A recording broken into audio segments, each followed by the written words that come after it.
ტურიზმისა და სასტუმრო აღჭურვილობის საერთაშორისო გამოფენას ექსპო ბათუმი 2015-ს ბათუმმა წელს მერვედ უმასპინძლა. ღონისძიება ტრადიციულად სასტუმრო შერატონში გაიმართა.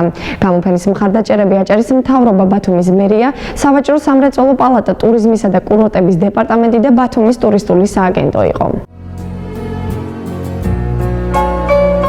ქვეყნის 80-მდე კომპანია დამთვალიერებელს საკუთარი ქვეყნებისა და ღირსშესანიშნაობების შესახებ ინფორმაციას 3 დღის განმავლობაში აწვდიდა. საერთაშორისო გამოფენა ექსპო ბათუმის მრავალფეროვნებას ხელნაკეთი ნამუშევრები, სასტუმროს დეკორაციები, სხვადასხვა ქვეყნიდან თუ საქართველოს კუთხეებიდან ჩამოტანილი ნივთები ქმნიდა. ექსპო ბათუმი 2015 ოფიციალურად აჭარის მთავრობისა და სხვა უწყებების თანამდებობების პირებმა გახსნეს. მიმართული არის იცით ტურიზმის განვითარებისკენ, ტურიზმის ტურისტული სექტორის და ინფრასტრუქტურის განვითარებისკენ, ასევე დამატებით ტურისტების და ვიზიტორების ჩვენი აჭარისთვის და რეგიონში, მთლიანად საქართველოში მოზიდვისთვის. თითოეული ქვეყნისა თუ დაწესებულების კუთხეში მონაწილეებმა საცნობარო და საკონტაქტო ინფორმაცია განათავსეს. გამოფენის ორგანიზატორია კომპანია GeoNet Expo, რომლის მიზანით საკურორტო ტურისტული პოტენციალის მქონე ადგილების პოპულარიზაციაა. კერძო სექტორთან ერთად გამოფენაში საქართველოს ტურიზმის ეროვნული ადმინისტრაციაც მონაწილეობდა. ეს გამოფენა ძალიან მნიშვნელოვანია ქართული ტურიზმის და ტურისტული სფეროს სახალისებისთვის. რა თქმა უნდა, ჩვენ როგორც სახელმწიფო ორგანიზაცია ვიღებთ მონაწილეობას და ჩვენ ძალიან მოხარულები ვართ, რომ ბათუმში ტარდება ასეთი გამოფენა. კერძო სექტორს რაც შეეხება, ეს გამოფენა ეხმარება მათ ბიზნესის განვითარებაში და კონტაქტების დამყარებაში. იმედი გვაქვს, რომ შემდეგ წლებში გამოფენის მასშტაბები გაიზრდება და უფრო მეტი უცხოელი ვიზიტორი ჩამოვა და უფრო მეტი კონტაქტის დამყარება შევძლებთ. ექსპო ბათუმზე სვანეთიდან წელს პირველად ჩამოვიდნენ.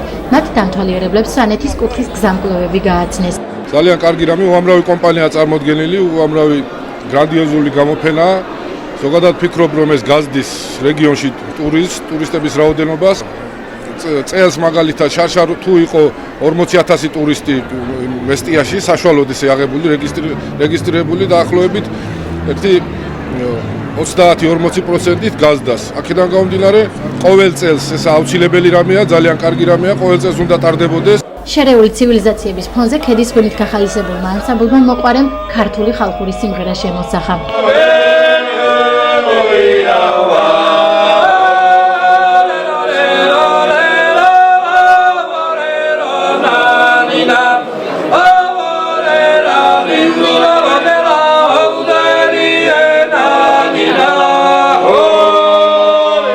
ექსპო ბათუმი ცოცხალ ბუნებასაც მასპინძლობდა. მწვანე დეკორაციას გამოფენაზე ბათუმის ბოტანიკური ბაღი ქმნიდა. წარმოვადგინეთ ბამბუკების თემა ჩვენთან წელს არის ძალიან აქტუალური და ბამბუკებისაგან გაკეთებული სტენდი.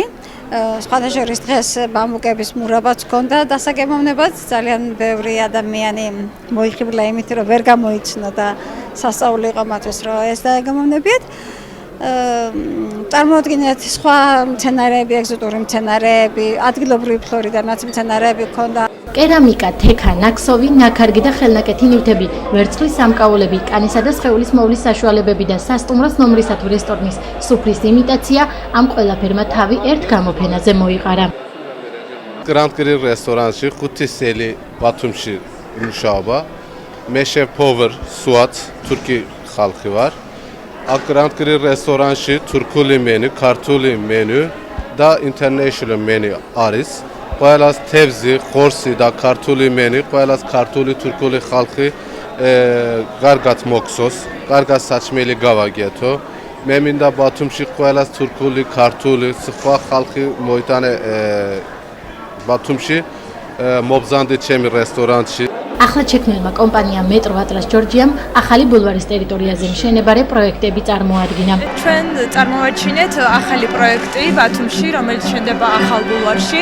ეს არის თებერვალში დაიწყო 2015 წლის თებერვალში ჩვენი მშენებლობა და 2017 წლის აპრილში გეგმავთ დასრულებას.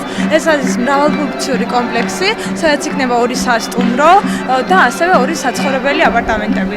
ასევე აპარტამენტებს ექნებათ აუზი, ასევე ბოულინგ კლუბები, ექნებათ ასევე კინოთეატრები, აუზი, პლაჟები და ასე შემდეგ. გამოფენა 22 მაისს მონაწილე კომპანიებს შორის გამართული გათამაშებით დასრულდა. მონაწილეები ექსპო ბათუმის სიგელებით დაჯილდოვდნენ.